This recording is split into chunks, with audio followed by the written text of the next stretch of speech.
soit un tétraèdre de sommet ABCD, soit les milieux des arêtes de ce tétraèdre, montrer que les bimédianes ont un point commun qui est leur milieu. Méthode, une résolution par la méthode analytique, elle a été établie. Je vous renvoie vers, je vous renverrai le lien qui envoie vers la méthode analytique. Et ici, je vais faire la méthode vectorielle. Bon, la résolution a été faite par GeoGebra. La voici. Donc, on a un point commun qui est bon le point. Donc, je résume la situation. Hein. Il faut poser un repère. Il fallait poser un repère. Bon, ce repère-là, il fallait prendre judicieusement pour qu'il se marie sur le tétraèdre. J'ai pris un tétraèdre régulier trirectangle. Donc on avait tous des angles droits pour avoir un érodé. Bon, ainsi j'ai un érodé. Je place les points. Voilà, j'ai placé les sommets. Donc A, B, C et D. Bon, le D c'était l'origine. Bon, voilà, le A c'était le point. Bon, en fonction du repère, je mettais les coordonnées. Et puis après, à un moment donné, les bimédianes reliaient le milieu d'un côté au sommet, au milieu d'un sommet, enfin, au milieu d'une arête opposée. Voilà. Et je reliais chaque fois euh, deux arêtes, deux arêtes opposées. Voilà, donc on avait quatre sommets, six milieux et trois bimédianes parce qu'elles relient un milieu à un autre milieu. Et l'autre milieu est opposé, est une arête opposée. Et donc ça donnait ceci. Alors pour voir ça, on va voir la chose de plus près.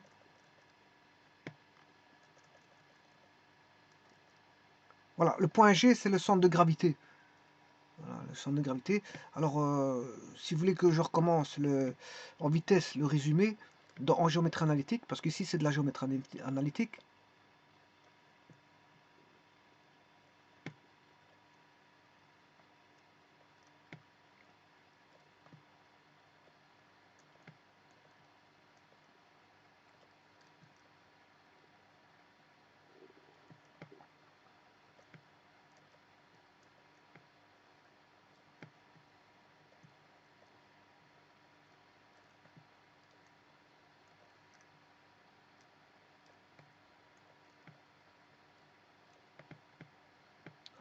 Donc je positionne j'ai un repère orthonormé qui est posé, hein, je vous le dis tout de suite. Je positionne mon point A pour qu'il soit en 1, 0, 0.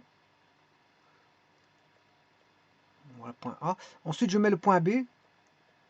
Ensuite, le point C pour qu'il soit en 0, 0, 1. Ça, c'est le repère qui est positionné sur mon... Je positionne mon repère voilà, sur le tétraèdre que je suis en train de construire. A, B, C, D. Ensuite, on a le segment AB, AC, BC, CD,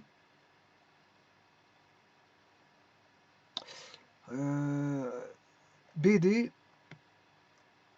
et AD. On a bien un tétraèdre.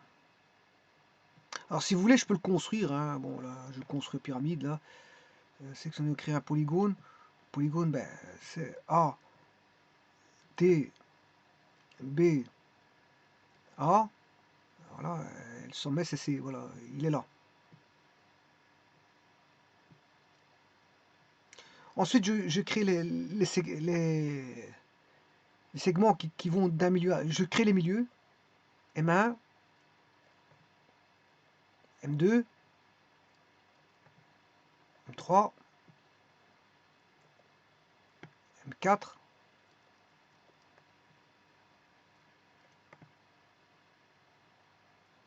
M5. Et bon, je relie... il manque un segment. Je ne sais pas c'est lequel. Enfin bref, de toute façon, je relie la droite M6, M2.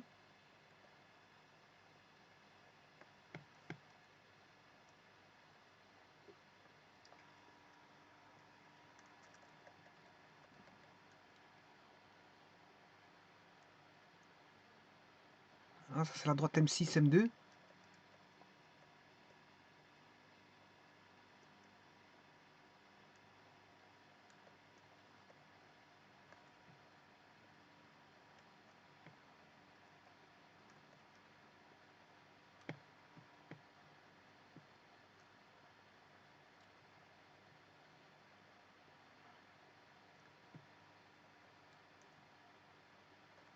La droite M3, M4. La droite est M1, M5. Bon, je relie chaque fois un milieu à un autre milieu d'une arête opposée. Donc il y a, voilà, et j'ai ancré bien sûr les segments, hein, on a les segments. Il y a une intersection, l'intersection de cette droite-là, c'est le centre de gravité. Vous voyez, il clignote là, c'est le centre de gravité. Et puis je crée bon, là, les médianes. Une médiane, une seconde médiane, une troisième médiane, et il y en a une quatrième. Il y a 4 médianes et 3 bimédianes. Alors maintenant, ce qui va m'intéresser, c'est de le faire au niveau géométrie analytique dans géométrie vectorielle. Alors en géométrie vectorielle, il y a juste une petite chose à savoir, c'est que, enfin pour faire résoudre l'exercice ici, alors je vous rappelle que il faut soit un tétraèdre ABCD, soit les milieux des arêtes de ce tétraèdre qui est un tétraèdre régulier et trirectangle, montrer que les bimédianes qui relient donc un milieu à un autre milieu d'une arête opposée ont un point commun qui est leur milieu. Il faut démontrer. Et ce point commun, c'est G, c'est le centre de gravité du tétraèdre. Alors pour ça, je vais chercher une particularité de la géométrie vectorielle, enfin une propriété de la géométrie vectorielle. Si vous savez que AM plus BM égale 0,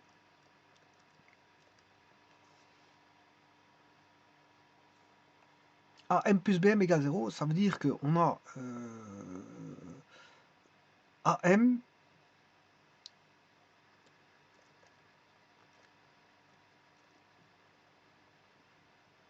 égale 1 demi AB. Donc, et alors, bon, M est milieu. Hein. M est milieu de AB. M est milieu de AB.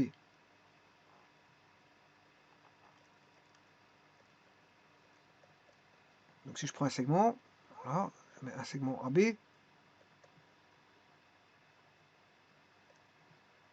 AM plus BM, mais ça fait 0 parce que c'est deux vecteurs opposés. AM et BM sont opposés.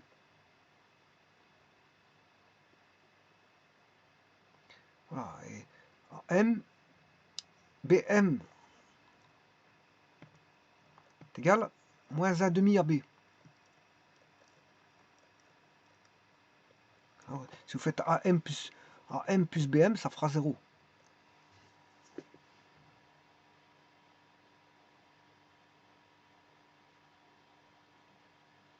Alors je pourrais le démontrer aussi. AM plus BM, c'est BA plus AM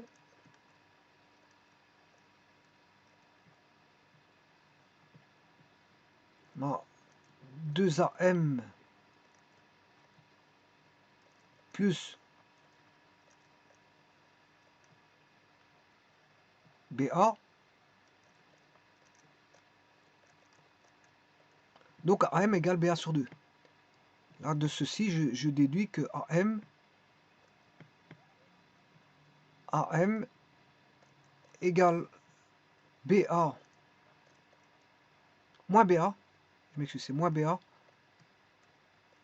sur 2. Parce qu'il passe dans le membre de droite. Plus il devient moins BA sur 2. Donc, et BA, c'est AB.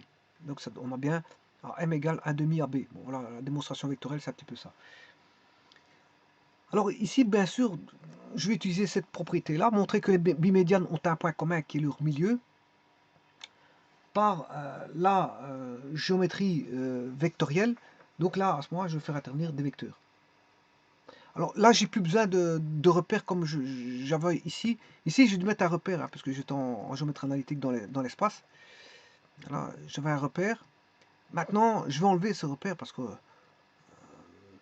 il n'y a plus besoin de ce repère-là. Je ne suis pas en géométrie analytique vectorielle, je suis en géométrie vectorielle pure. Donc, je vais éliminer ce repère. J'enlève le repère. Maintenant, je n'ai plus de repère. Je peux faire de la géométrie pure, géométrie vectorielle pure. Bien sûr, je vais enlever ce que je vais dire que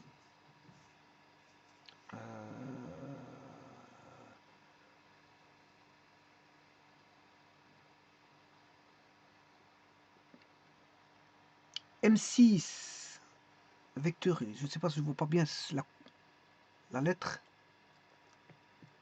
C'est quoi ça? C'est M4. Le vecteur M6, M4. Je m'intéressais au vecteur M6, M4. Donc je crée un vecteur. Voilà. M6, M4. Je vais m'intéresser au vecteur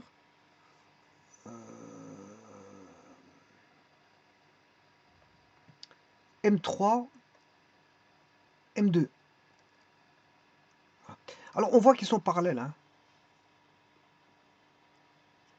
On voit qu'ils sont parallèles. Alors je vais m'intéresser aussi à deux autres vecteurs. M3, M6.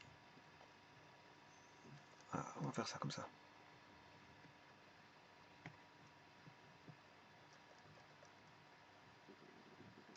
Voilà. Je vais m'intéresser à M6, M4, M3, M2.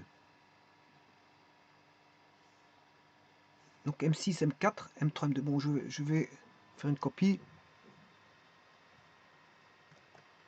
Allez sur je vais faire la démonstration ici. Cette démonstration là. Donc j'ai le vecteur.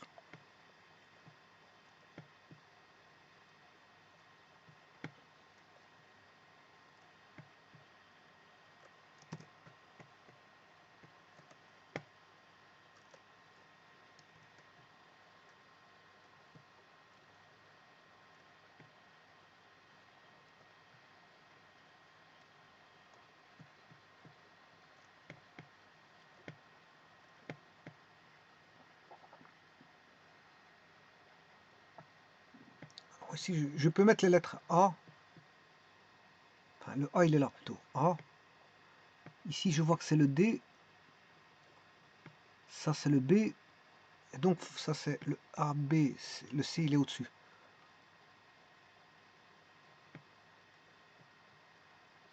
Le C est tout au-dessus. Donc, qu'est-ce que je peux dire à propos du vecteur M6, M4? Le vecteur M6, M4, c'est le vecteur M6A plus AM4. M6A plus AM4. Or, là, MA, c'est un demi CA. Et AM4, c'est un demi AB.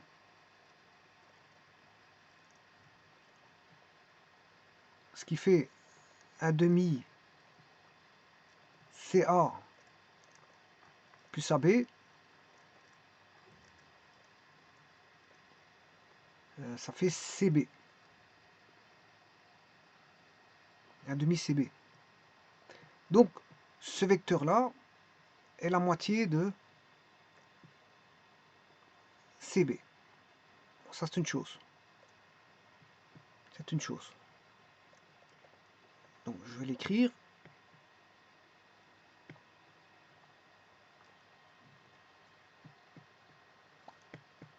Un demi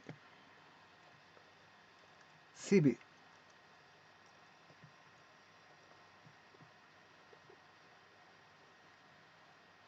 Alors maintenant, je vais m'intéresser à M3, M2, M3, M2. En fait, c'est le théorème de la ligne moyenne, hein. Comme on a des triangles, qu'on coupe au milieu, ben, c'est normal qu'on a la moitié, hein. Vous coupez au milieu, de deux milieux, donc vous aurez la moitié du segment, c'est normal. Alors M3, M2, M3 il est ici, M2 il est là. Bon, M3 c'est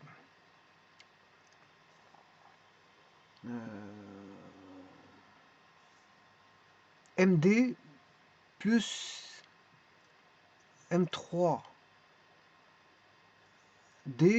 plus DM2.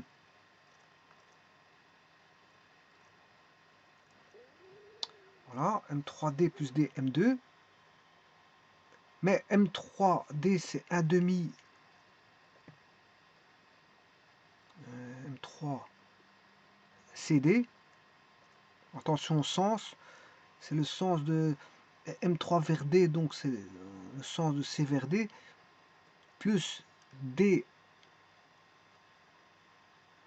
DM2. DM2 c'est la moitié de DM2 c'est la moitié de DB. On a 1 demi CD plus DB. CD plus DB, ça fait CB. Donc on a 1 demi CB. Et là, vous voyez que les deux côtés sont, voilà,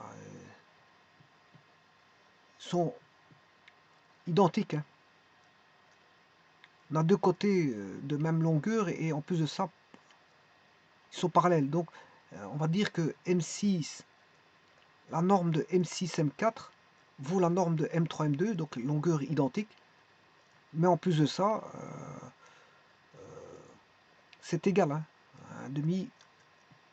Voilà, donc on a deux côtés égaux et donc parallèles, parce qu'ici M6, M4, M3, M2 sont des vecteurs. M6 et M4 n'est pas dans le même plan que M3, M2, donc voilà, ils sont parallèles.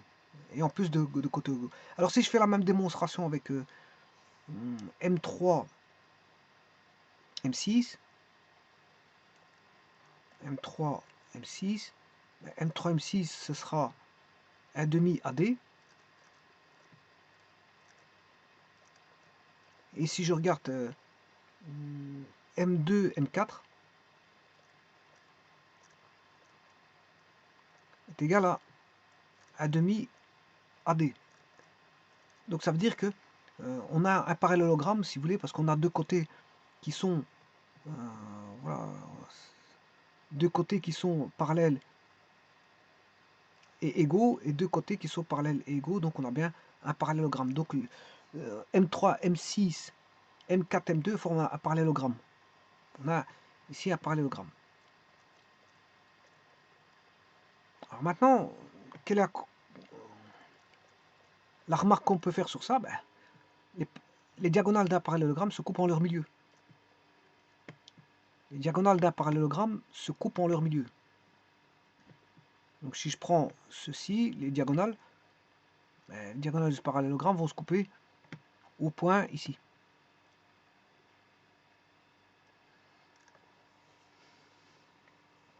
Donc on a bien un parallélogramme. Et donc est-ce qu'on peut dire que les diagonales de ce parallélogramme, qui est M3, M6, M4, M2, ben, ont même milieu.